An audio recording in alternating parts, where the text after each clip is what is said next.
Hey everyone, I'm back with another video. This video wasn't really planned, but I kind of felt prompted to make it just due to several Facebook posts that I've seen on the bee groups here lately dealing with winter survivability. So people have been posting a lot lately about, questions why their hives have absconded or why their bees are dead, why they're finding these dead outs. And typically whenever I go in to ask them, hey, when was the last time that you checked your mite count? What was it when you checked it? What treatments did you do? The answers that I'm getting more often than not are that they haven't checked mite counts at all and haven't done any treatments, which I think is a problem. So this video is just kind of like informational, just some tips that I have that I think will help drive your success rate exponentially in terms of getting your hives through winter. All right, so there's going to be 3 things that we're going to go over, and I didn't make these things up. I didn't come up with it. I hear Cayman Reynolds talk about it all the time, and it's low mite counts, good nutrition, and a good queen.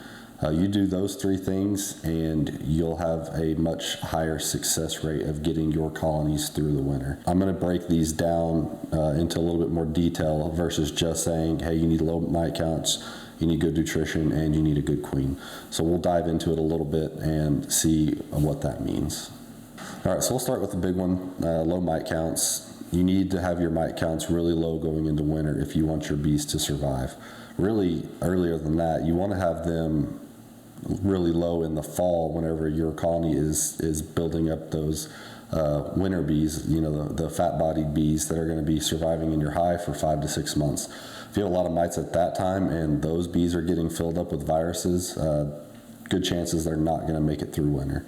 One of the largest reasons for overwinter failures is due to varroa mites, and there are studies on that. Penn State's entomology department did a study on it, and I'm going to put a link to that in the description below.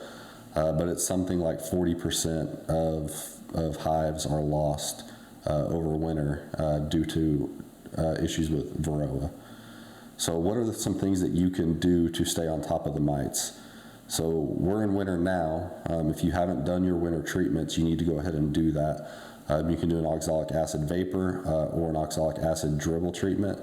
I just did a video on how to do an oxalic acid dribble treatment, so if you want to check that out, I will also put a link to that in the description below. Good to do those treatments in the winter whenever there's not any brood or there's very little brood. That will knock your mites way back, give you a good start going into spring.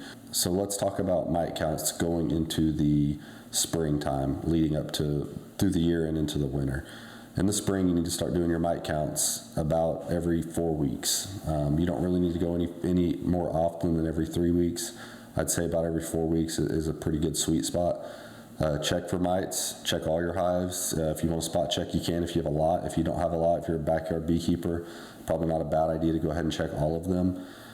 Whatever method you want to use. I'm not a big fan of the sugar roll method. I don't think it's very accurate.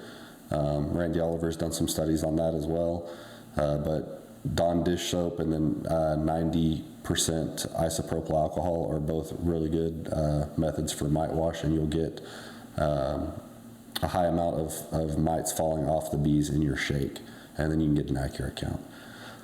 In the spring, I like to see less than 2 mites. So if I have 2 mites in the spring, I'm going to do a treatment. If I have 1, I may not. If I have 0, I won't. But 2 and above, I'm for sure going to do a treatment. The reason for that is your hive is brooding up big time in the spring. They're exploding, and so are the mites. Usually in the spring when you're doing that mite count, you're only getting the mites that are on the bees, okay? So most of those mites are going to be under the capped cells, and you're not going to see those, so they're not really part of the wash. So just think about whatever you get in your wash, it's going to be exponentially greater than that if you actually have a lot of captive brood in your hive. I would recommend even doing mite washes if you have like a colony with a queen that has like VSH genetics, because that doesn't always pan out. Sometimes those colonies aren't able to keep the mites in check. So don't just rely on, oh, I bought a VSH queen, I don't need to worry about checking my mite counts throughout the year. That's not the case. Make sure you do your mite washes, do the treatments if you need it about every 4 weeks, going all the way through to winter. If you do that and keep your mites low, do your treatments, you can do, there's a lot of options out there. Apivar, formic, oxalic acid, just, you know, I'm not going to tell you an exact plan of how you should do your treatments, but just look into different treatment options. Do the counts for sure, and if it needs to be treated, then do the treatment. So another thing that I wanted to mention about mites, once you get into the fall and your hives are brooding down and you do like your last mite wash, say like in October, I like to see less than 6 mites in that count. Preferably really like 3 or 4 at most. But under 6, you should be okay, especially since you should be doing an oxalic acid vapor or oxalic acid dribble treatment late November, early December. And if you haven't done them as of right now, today's January 3rd, you could still do that sometime in January on a warm day. Just make sure it's above 55 degrees. Like I said, just check out my other video on the oxalic acid dribble and follow those steps and do your treatment. If you stay on top of your mite counts and do your treatments as needed, and you keep low mites in your colonies, you've won a large part of the battle. All right, second key to success is going to be good nutrition.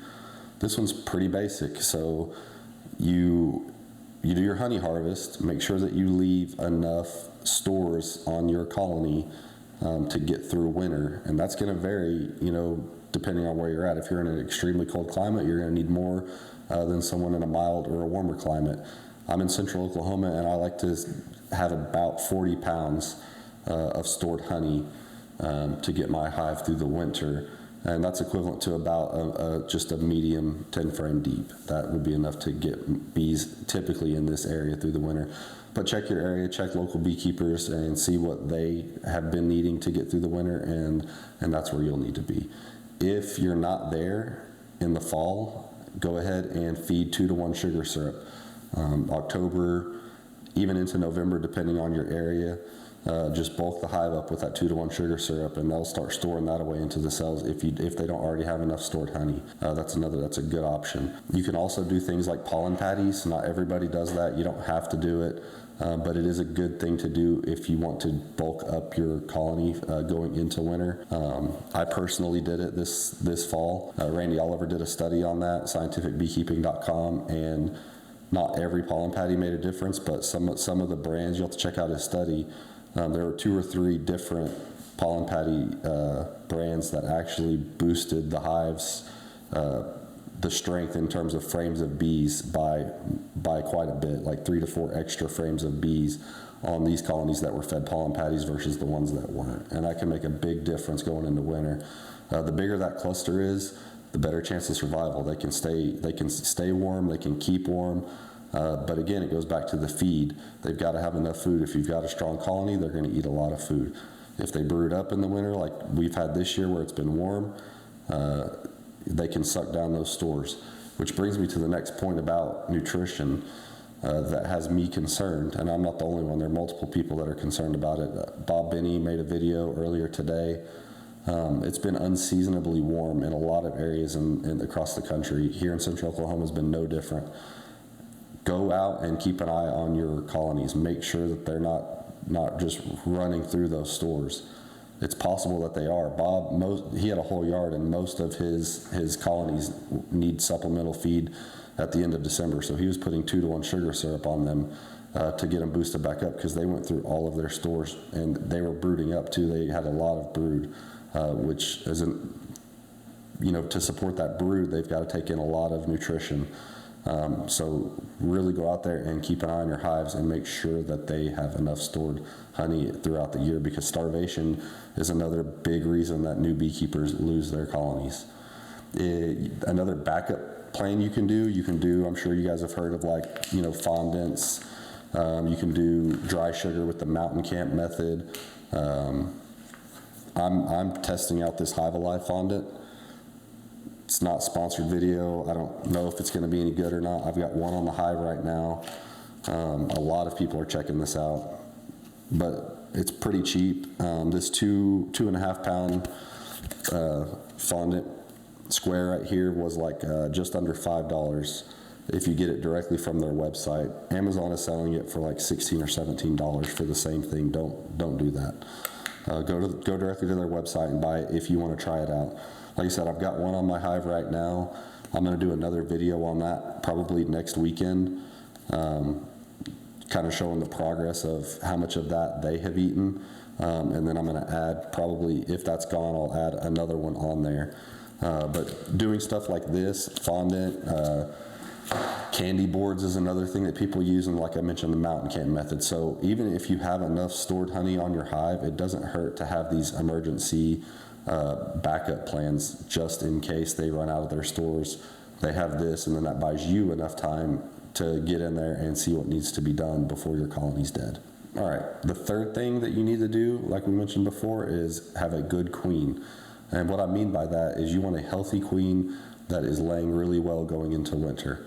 A lot of people recommend replacing your queens once a year. I'm not opposed to that. I think 18 months is okay as well, but I would not go beyond 18 months. So if I have a queen that gets mated in early spring, then I'm going to replace her late the next summer, just right before going into fall.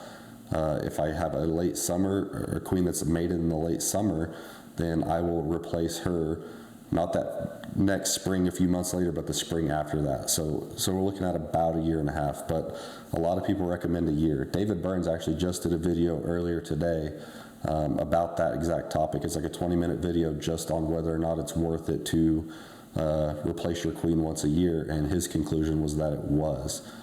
The problem is your queen may not get mated very well, and you won't know that going in until that she's coming out of winter.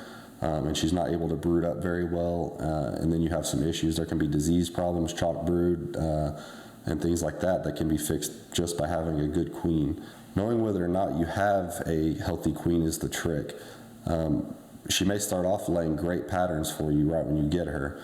She may even be laying good patterns going into the fall, and then come spring, you go in there and you got what they call, shotgun brood, and it's real spotty. The pattern doesn't make any sense.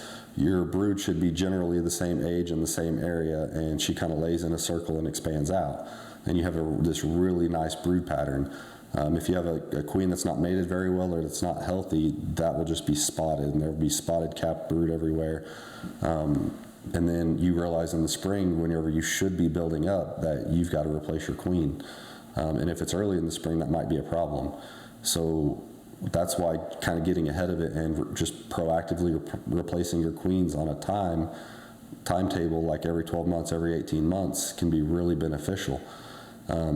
It can be expensive if you buy queens, but if you just rear your own queens, you can get like a nuke and do it really easily and just do some walkaway splits and get queens that way. Just, hey, I know I'm going to replace my queen this year. Let me do this walkaway split over here, maybe two of them, two little nukes, pro nukes or something. Do walkaway splits, and your chances of getting one of those two queens back mated and successful should be pretty good. And then you can take that queen and replace her with your old queen and go from there.